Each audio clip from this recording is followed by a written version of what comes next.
எல்லாருக்கும் வணக்கம். நான் உங்கள் சக்தி. இந்த வீடியோவில் வந்து பார்த்தீங்கன்னா top 5 underrated Tamil movies. Already நம்ம சேனலில் டாப் 5 அண்டர் ரேட்டட் தமிழ் மூவிஸோட பார்ட் 1 வீடியோ வந்து நான் போட்டிருக்கேன். அதற்கு நல்ல வரவேற்பு கிடைச்சனால இப்போ பார்ட் 2 வீடியோ வந்து நான் கண்டினியூ பண்ணுறேன். இதில் சொல்லக்கூடிய இந்த 5 படங்களுமே ஐயோ இதை போய் நான் தேட்டரில் பார்க்க மிஸ் பண்ணிட்டேன்னா அந்த மாதிரியான ஒரு படமாக இருக்கே அப்படின்னு நீங்கள் சொல்கிற அளவுக்கு இருக்கும்.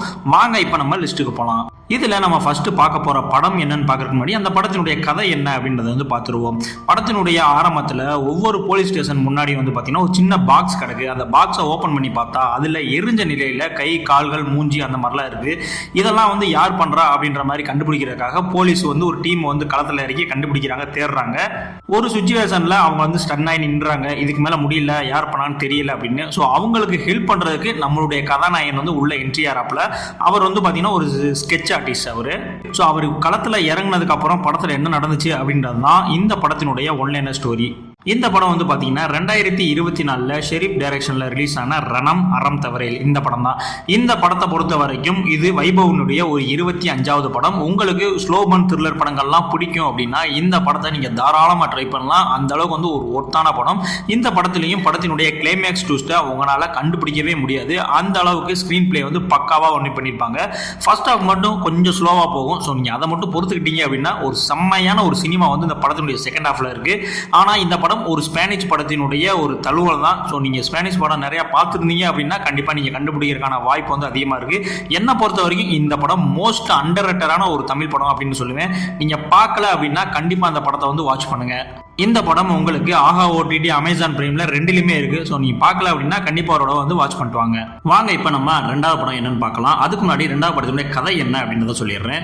படத்தினுடைய ஆரம்பத்திலேயே வந்து பார்த்தீங்கன்னா ஒரு சாஃப்ட்வேர் இன்ஜினியர் வந்து காட்டுறாங்க. அவர் வந்து பார்த்தீங்கன்னா ரொம்பவுமே வந்து பார்த்தீங்கன்னா அந்த ஆபாச படம் பார்க்கறதுல வந்து அடிக்ட் ஆகிருக்காப்புல.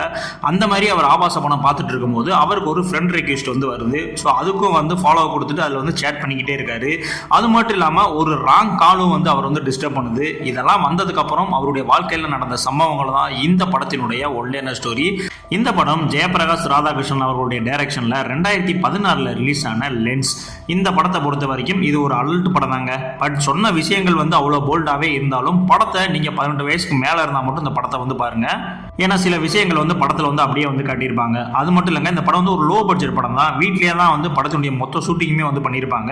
படத்தினுடைய ஹீரோ தான் வந்து டைரக்டராகவுமே வந்து நடிச்சிருப்பாரு. எனக்கு தெரிஞ்சு தமிழில் இது ஒரு போல்டு அட்டம்ப்ட் அப்படின்ற மாதிரி சொல்லுவேன். ஆனால் இந்த படம் வந்து ரிலீஸ் ஆன போது இந்த படத்துக்கு எந்த விதமான ஒரு தாக்கமும் வந்து மக்கள் மத்தியில் கிடைக்கல. அதுக்கப்புறம் 1-2 பேர் பார்த்துட்டு நல்லா இருக்குப்பா அப்படின்னு சொன்னதுக்கப்புறம் தான் இந்த படம் கொஞ்சமாவது வந்து ரீச் கிடைச்சிச்சு. இந்த படத்துக்கு ஜிவி பிரகாஷ் தான் வந்து மியூசிக் போட்டிருப்பாங்க. கொஞ்சம் இந்த லிப் சிங்க்ரனைஸ் மட்டும் கொஞ்சம் டிஸ்டர்பாக இருந்துச்சு. மற்றபடி இந்த படம் வந்து பார்த்தீங்கன்னா ஒரு தரமான ஒரு த்ரில்லர் படம். ஆனால் ஃபேமிலியோட பார்க்க முடியாத படம், ஆனால் எல்லாரும் கண்டிப்பாக பார்க்க வேண்டிய படம். அந்த மாதிரியான ஒரு தரமான படம் தான் வந்து இந்த லென்ஸ் படம். கண்டிப்பாக இந்த படம் பார்க்கல அப்படின்னா கண்டிப்பாக அந்த படத்தை வந்து ஒரு தடவை வந்து ட்ரை பண்ணி பாருங்க. இந்த படத்துக்கு IMDb 6.6 ரேட்டிங் வந்து கொடுத்துருக்காங்க. இந்த படம் அமேசான் பிரைம்லேயே இருக்கு, இல்லைன்னா யூடியூப்ல ரெண்டில் இருக்கு. உங்களுக்கு எதில் பார்க்கணும்னு தோணுதோ கண்டிப்பாக அதில் வந்து இந்த படத்தை வந்து மிஸ் பண்ணாமல் வந்து பாருங்க. வாங்க இப்போ நம்ம மூணாவது படம் என்ன அப்படின்றத வந்து பார்த்தலாம். அதுக்கு முன்னாடி மூணாவது படத்தினுடைய கதை என்ன அப்படின்றத வந்து நான் சொல்லிடுறேன். படத்தில் வந்து பார்த்தீங்கன்னா நம்மளுடைய கதாநாயகன் அவருடைய வீட்டில் வந்து ஒரு லேண்ட்லைன் ஃபோன் வந்து வச்சிருக்காரு. அதில் வந்து ஒரு சின்ன பிரச்சனையாகுது. உடனே லேண்ட்லைன் ஆஃபீஸ்க்கு வந்து ஃபோன் போட்டு சொல்கிறாரு, இந்த மாதிரி என்னுடைய ஃபோன் வந்து ப்ராப்ளம் ஆகிடுச்சு அப்படின்னு. உடனே அங்கே இருக்கக்கூடிய ஆஃபீஸரும் வந்து இங்கே வந்து பிரச்சனையெல்லாம் வந்து சால்வ் பண்ணிட்டு வேறு மாதிரியான ஒரு ஃபோனை வந்து வச்சுட்டு போயிடுறாங்க. அதுக்கப்புறம் ஹீரோவுக்கு அந்த ஃபோனில் இருந்து ஒரு ராங் கால் வந்துக்கிட்டே இருக்குது. இதுக்கப்புறம் அவர் வாழ்க்கையில் என்ன நடந்துச்சு அப்படின்றது தான் இந்த படத்தினுடைய ஒன்லைனர் ஸ்டோரி. இந்த படம் வந்து பார்த்தீங்கன்னா விக்னராஜ் அவர்களுடைய டைரக்ஷனில் 2020 ரிலீஸ் ஆன அந்தகாரம் படம் தாங்க இந்த படம். இந்த படம் வந்து பார்த்தீங்கன்னா தமிழ் ரசிகர்களுக்கு ஒரு புதிய ஒரு கதைக்களம் அப்படின்ற மாதிரி நான் சொல்லுவேன். அது மட்டும் கிடையாதுங்க, அர்ஜுன் தாஸ் அண்ட் வினோத் கிஷன் அவர்களுடைய ஆக்டிங் வேற லெவலில் வந்து பண்ணியிருப்பாங்க. இந்த படம் ஹாரர் த்ரில்லர் படமா இல்லை மிஸ்ட்ரி த்ரில்லர் படமா அப்படின்னு கண்டுபிடிக்கிறதுக்கே உங்களுக்கு கிட்டத்தட்ட ஒரு 1.5 மணி நேரம் படத்தை நீங்கள் பார்த்தா தான் வந்து கண்டுபிடிக்க முடியும். அந்த அளவுக்கு வந்து ஸ்க்ரீன் பிளே வந்து சூப்பராக வந்து பண்ணியிருந்தாங்க. படத்தினுடைய லென்த் வந்து கொஞ்சம் அதிகம் தான். பட் ஸ்லோ பர்ன் த்ரில்லர், நீங்கள் ஸ்லோ பர்ன் த்ரில்லர்லாம் பார்ப்பீங்க அப்படின்னா கண்டிப்பாக அந்த படத்தை வந்து பார்க்கலாம். ஆனால் படத்தினுடைய ஆரம்பத்திலிருந்து இறுதி வரைக்கும் எந்த இடத்துலையும் ஸ்கிப் பண்ணாமல் பார்க்கணும். ஏன்னா அந்த அளவுக்கு வந்து படத்தில் டீட்டெயிலிங் வந்து கொடுத்துருக்காங்க. நீங்கள் உலக படங்கள்லாம் பார்ப்பீங்க அப்படின்னா கண்டிப்பாக அந்த படத்தை வந்து பாருங்கள். இந்த படமும் OTTல ரிலீஸ் ஆனப்ப யாருமே வந்து இந்த படத்துக்கு அவ்வளோ தூரத்துக்கு வந்து ஒரு வரவேற்பு கொடுக்கவே இல்லை. பட் இந்த படம் ஒரு தரமான சூப்பர் நேச்சுரல் ஹாரர் படம். நீங்கள் பார்க்கல அப்படின்னா கண்டிப்பாக அந்த படத்தை வந்து வாட்ச் பண்ணுங்கள். இந்த படம் உங்களுக்கு நெட்ஃப்ளிக்ஸ்லேயே இருக்குது. ஸோ மஸ்ட் வாட்சுங்க என்னை பொறுத்த வரைக்கும். இப்போ நாலாவதா என்ன படம் இருக்கு அப்படின்னு பார்க்கறதுக்கு முன்னாடி நாலாவது படத்தினுடைய கதை என்ன அப்படின்றத வந்து பார்த்துடலாம். படத்தினுடைய ஆரம்பத்தில் நீலாங்கரை போலீஸ் ஸ்டேஷன் இன்ஸ்பெக்டரை வந்து ஒருத்தவங்க வந்து கொலை பண்ணிடுறாங்க.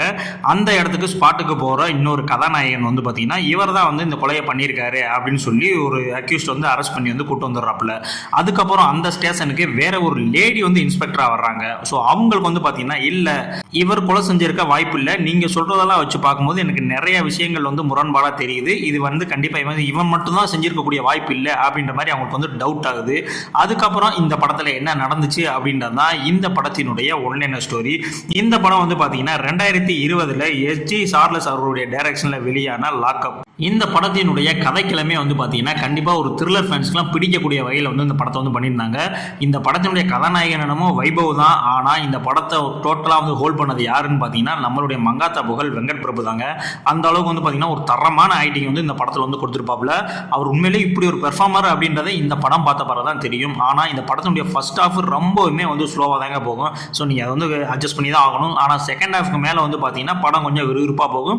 கிளைமேக்ஸினுடைய ட்விஸ்ட் வந்து பார்த்தீங்கன்னா கண்டிப்பாக உங்களால் கண்டுபிடிக்கவே முடியாது. ஏன்னா ஃபைனலாக கிளைமேக்ஸ் ஒரு ட்விஸ்ட் ரிவீல் பண்ணிட்டு அதுக்கப்புறம் வந்து பார்த்தீங்கன்னா ப்ரீ கிளைமேக்ஸ்க்கு அப்புறம் ஒரு ட்விஸ்ட் வந்து ரிவீல் பண்ணுவாங்க. ஸோ அது உண்மையிலே வந்து சூப்பராக வந்து இருந்துச்சு. பட் இந்த படம் வந்து பார்த்தீங்கன்னா ஒரு லோ பட்ஜெட் படம் தான், அது எல்லா இடங்கள்லையுமே வந்து தெரியும் இது லோ பட்ஜெட் படம் தான் அப்படின்ற மாதிரி. மற்றபடி இந்த படம் வந்து பார்த்தீங்கன்னா ஒரு தரமான த்ரில்லர் படங்க, லோ பட்ஜெட்டில் எடுத்த த்ரில்லர் படம். கண்டிப்பாக இந்த படங்கள்லாம் மலையாளத்தில் எடுத்திருந்தாங்க அப்படின்னா வேற லெவலில் வந்து ஹிட் கொடுத்துருப்பாங்க. அந்த அளவுக்கு வந்து ஒரு தரமான ஸ்க்ரீன் பிளே தான். பட் காசு இல்லாமல் ஒரு லோ பட்ஜெட்டில் பண்ணியிருக்காங்க அப்படின்ற ஒரு விஷயம் மட்டும்தான் இந்த படத்தினுடைய குறைய ஒழிய.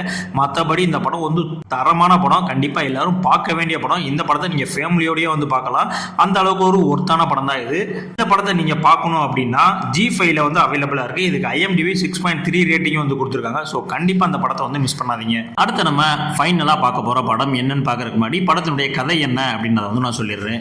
படத்தினுடைய நாயகன் வந்து பார்த்தீங்கன்னா ஒரு ரெஸ்டாரண்ட் வச்சிருக்காரு. பட் இருந்தாலும் அவருக்கு வந்து கண்ணு தெரியாது.